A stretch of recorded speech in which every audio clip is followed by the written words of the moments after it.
नमस्कार, स्वागत है आपका GBN 24 न्यूज में। मैं हूं आपके साथ में आस्था चौहान। आइए रुक करते हैं आज की ताजा तरीन खबरों की तरफ।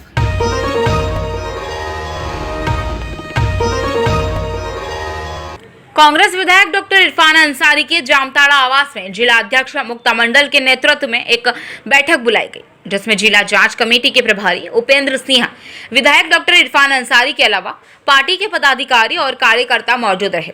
इस बैठक में प्रभारी द्वारा पार्टी के मौजूद कार्यकर्ताओं को जिम्मेदारी दी गई, जिसमें जिले के विभिन्न पंचायत में एक अभियान के तहत जाकर कोरोना बीमारी से ग्रसित लोगों और इससे मरने वालों में लोगों को रिपोर्ट बनाकर कांग्रेस के राष्ट्रीय कार्यकारी अध्यक्ष सोनिया गांधी को सूची उपलब्ध कराना है। इस मौके पर प्रभारी उपेंद्र सिंह ने बताया कि कोरोना से हुई क्षति की जानकारी के लिए प्रत्येक जनता के बीच हमारे एक कार्यकर्ता और नेता अभियान के तहत जाएंगे और सही रिपोर्ट सोनिया गांधी को सौंपेंगे। इस अभियान का उद्देश्य है कि कोविड में हुए जान माल का सही आंकड़ा केंद्र सरकार छुपा रही है। हम लोगों ने यह ठाना है कि सही आंकड़ा जनता के बीच लाना है। वहीं जामताड़ा विधायक डॉक्टर इरफान अंसारी ने कहा कि सोनिया गांधी के निर्देश पर हम लोग एक अभियान के तहत जनता के बीच जाएंगे। केंद्र सरकार कोरोना से हुई मृत्यु या अन्य लोगों का नुकसान छिपा रही है। हम लोग यह पर्दाफाश करेंगे। और से आदरणीय श्रीमती सोनिया गांधी जी, आदरणीय राहुल गांधी जी, केसी वेणुगोपाल साहब के निर्देश पर कांग्रेस पार्टी आउटरीच कार्यक्रम चला रही है और हमारा मकसद है कि हम लोग जनता के बीच में जाएंगे और जो सही आंकड़ा है, जो लोग मारे गए हैं, जिसको केंद्र सरकार छुपा रही है, इसका पर्दाफाश करना है। दूसरी बात मैं ये कहना चाहता हूँ कि केंद्र सरकार की गलत नीतियों के कारण आज महंगाई चरम पर है। कोई बोलने वाला नहीं है। जनता के पास रोज़गार ख़त्म हो गया, कहाँ से उसका परिवार चलेगा? केंद्र सरकार देखने वाला नहीं है। आज श्रीलंका हो, चाहे वो बांग्लादेश हो, चाहे वो पाकिस्तान हो, 40 से 50 रुपया पेट्रोल सस्ता हो गया, गैस के दाम आधा हो गया। लेकिन हमारी केंद्र सरकार की जो नीति है, केंद्र सरकार जो है वो जानबूझकर एक साजिश के तहत गरीब का खून पसीना का कमाई लूटना चाहता है और एक जानबूझकर इन लोगों ने दाम को और बढ़ा दिया ताकि मरे जनता। लॉकडाउन करके जनता को डरा दीजिए और जनता का शोषण कीजिए। यही है असली चेहरा भाजपा का। तो अब हम लोगों ने ऐलान कर लिया है, कांग्रेस पार्टी बहुत जल्द हम लोग सड़क पर उतरेंगे और इसका पुरजोर हम लोग विरोध करेंगे। और हर हाल में अगर केंद्र सरकार 50 रुपया पेट्रोल में दाम कम नहीं किया, डीजल में दाम कम नहीं किया, गैस का दाम आधा नहीं किया, तो हम लोग चक्का जाम करेंगे और केंद्र सरकार के खिलाफ जो भी करना पड़ेगा हम लोग करेंगे और तहस नहस हम लोग कर देंगे भारतीय जनता पार्टी सरकार। आज हमारे हेमंत सोरेन की सरकार है। आप देख लिए होंगे झारखंड हमारी जिस तरह से झारखंड को बचाने का काम हमारे माननीय मुख्यमंत्री जी ने किया। यहाँ तो स्वास्थ्य व्यवस्था चौपट था, लैप्स कर गया था। मुख्यमंत्री जी आगे आए और बचाए, लोगों की जान बचाने का काम हमारे मुख्यमंत्री जी ने किया। इसका परिणाम है कि आज झारखंड सभी राज्यों से बेहतर है। हमारे मुख्यमंत्री जी के प्रयास से हम लोग केवल झारखंड की जान नहीं बची, दूसरे राज्यों का भी जान बचाया हम लोगों ने। और कांग्रेस की देन जो है ऑक्सीजन, आज भारतीय जनता पार्टी पूछ रहा है कांग्रेस ने क्या दिया। शर्म आता है मुझे। पूछिए, सच्चाई देखिए। कांग्रेस अगर प्लांट बोकारो में नहीं खोला होता, आज ऑक्सीजन बोकारो से नहीं गया होता, तो कितने लोगों की जान चली जाती। कांग्रेस की देन है, कांग्रेस ने जान बचाया और उसी ऑक्सीजन से न केवल झारखंड, दूसरे राज्य एवं विदेशों में भी ऑक्सीजन गया और वहाँ भी हम लोगों ने जान बचाया। ये देन किसका है? ये सिर्फ और सिर्फ श्रीमती सोनिया, कांग्रेस का देन है, सोनिया जी का देन है, राहुल गांधी का देन है। तो इसलिए मैं भारतीय जनता पार्टी को पूछना चाहता हूँ, अब बंद कर दीजिए। इसके पास कोई नीति नहीं है। किसान हमारा मर रहा है। आंदोलन करेंगे भाजपा के लोग, ये पाखंडी लोग हैं। ये लोग पहले किसान का जो कर्जा माफ़ आप लोगों ने कहा था, केंद्र सरकार नहीं किया। आप लोगों ने किसान का बिल जो आप लाए हैं, आज भी हमारे किसान लोग आंदोलनकारी थे। कौन देखने वाला? कितने लोग मर गए? किसका नीति है ये भारतीय जनता पार्टी की गलत नीतियों का अंजाम है। ये सब ये साइड इफ़ेक्ट है। इसको जनता से कोई मतलब नहीं है। जनता हमारा मरे जिए खाए पिए, इससे कोई लेना देना नहीं है। तो जनता समझ चुकी है, इनकी नीतियों को हम लोग समझ चुके हैं, भली भांति समझ चुके हैं। और अब हम लोग कांग्रेस पार्टी हम लोग घर में बैठ के नहीं रहेंगे। आने वाले दिन में देख लीजिएगा, कोरोना अभी लगभग ख़त्म के कगार पर है। लेकिन अभी भी मैं कहना चाहता हूँ, कोरोना से बचना है, जो गाइडलाइन सरकार का उसको पालन करना है। और ये मत समझिए तीसरा वेव भी आने वाला है। इसलिए ये नहीं समझिए कि हम लोग एकदम खुले आज़ाद हो गए। इसके लिए भी हम लोग को सचेत रहने की आवश्यकता है।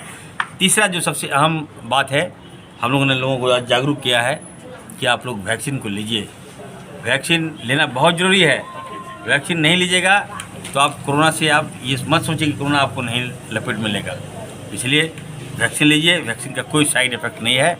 और जो वैक्सीन का जो फ़ोटो है, वैक्सीन देने के बाद मैं देश के कांग्रेस पार्टी की अध्यक्षा श्रीमती सोनिया गांधी जी से, राहुल गांधी जी से मैं मांग करता हूं कि वैक्सीन देने के बाद मोदी जी का सर्टिफिकेट आता है और जिसके कारण लोग वैक्सीन नहीं ले रहे हैं। यही सच्चाई है। तो मैं मांग करूंगा, हेमंत जी से मैं मांग करूंगा, सोनिया गांधी जी से मांग करूंगा और राहुल गांधी जी से मैं मांग करूंगा कि वैक्सीन किसी की जागीर नहीं है। वैक्सीन देने के बाद आप मोदी जी का फ़ोटो देते हैं, वही कारण है कि लोग वैक्सीन नहीं ले रहा है। ये फ़ोटो हटा दीजिए। हमें लगता है कि वैक्सीनेशन कार्यक्रम सफल होगा, क्योंकि लोगों का हक है। हम टैक्स देते हैं, जनता टैक्स देती है, हर चीज़ में टैक्स देते हैं। अगर हम मार्केट से कोई सामान लेते हैं तो उसमें भी टैक्स देते हैं। तो वैक्सीन अगर आप दे रहे हैं तो फ्री में दे रहे हैं, तो इसमें टैक्स क्यों ले रहे हैं? वैक्सीन आप बेच क्यों रहे हैं? पहली बार ऐसा हुआ है, देखने को मिल रहा है कि वैक्सीन बेचा जा रहा है। ये सरकार कुछ भी बेच सकती है। इसलिए हम लोग इसका पुरजोर विरोध करेंगे और लोगों से कहेंगे कि वैक्सीन लीजिए। और जो वैक्सीनेशन के बाद जो सर्टिफिकेट दिया जा रहा है उसमें मोदी जी का फ़ोटो ना हो तो हमें लगता है कि लोग वैक्सीन लगा लेंगे। यही मैं कहना चाहता हूँ। विधायक जी, एक और चीज़ जी, आपने कहा कि वैक्सीन बेचा जा रहा है। स्थिति यह है कि झारखंड के सभी जिलों में वैक्सीन का शॉर्टेज हो गया है। 2 दिन जामताड़ा में वैक्सीनेशन पूरी तरह से प्रभावित रहा। फर्स्ट डोज तो जैसे तैसे कुछ लोगों को मिल जा रहा है, सेकेंड डोज कोवैक्सीन लेने वाले को नहीं मिल रहा है 2 दिनों से। देखिए, मैं आपको क्लियर कर देना चाहता हूँ कि जामताड़ा ज़िला हर माध्यम से अव्वल है और मैंने पर्याप्त वैक्सीन दिया था जामताड़ा को। जो आंकड़े आए थे आप देख लीजिएगा, सबसे ज़्यादा वैक्सीन मैंने जामताड़ा को दिया। लेकिन यहाँ अवेयरनेस की कमी के कारण बाहरी आउटरीच कार्यक्रम का शुरुआत कर दिया गया है और इस कार्यक्रम के माध्यम से, इस अभियान के माध्यम से एक एक जनता के बीच हमारे कांग्रेस के कार्यकर्ता और नेता पहुंचेंगे। इनका काम है कोविड के कारण जिस भी प्रकार का क्षति हुआ हो, जान माल, वो सभी का रिकॉर्ड बनेगा और वह प्रखंड स्तर का रिकॉर्ड बन कर के हमारे जिला अध्यक्षा के पास आएगा। जिला अध्यक्षा भेज देंगी प्रदेश अध्यक्ष को, प्रदेश अध्यक्ष भेज देंगे दिल्ली कांग्रेस श्रीमती सोनिया गांधी ऑल इंडिया अध्यक्षा के पास। इस कार्यक्रम का मूल उद्देश्य है कि ये सरकार, केंद्र के सरकार आंकड़ा छुपा रही है। कोविड के कारण जो क्षति हुआ है वो क्षति जनता के बीच पहुंच नहीं पा रहा है, बताया नहीं जा रहा है। क्षति कुछ हुआ है और उसे आंकड़ा कम करके बताया जा रहा है। इसके कारण कांग्रेस ने यह निर्णय लिया है कि जनता के बीच जाकर, जनता के सहयोग से कोविड में जो भी नुकसान हुआ है वह निश्चित रूप से हम लोग उसको लेंगे और केंद्र सरकार को भी बताने का कोशिश करेंगे कि आपका आंकड़ा कितना फॉल्स है।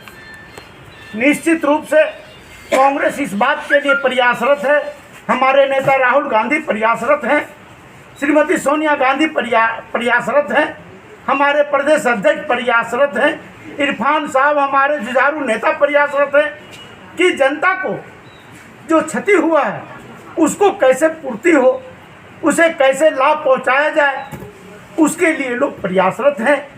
और इस प्रयासरत के लिए ये अभियान चलाया गया है और इस अभियान के तहत जब छन कर आ जाएगा तो केंद्र के सरकार को हम ऐना दिखा सकते हैं कि आपका आंकड़ा झूठ है।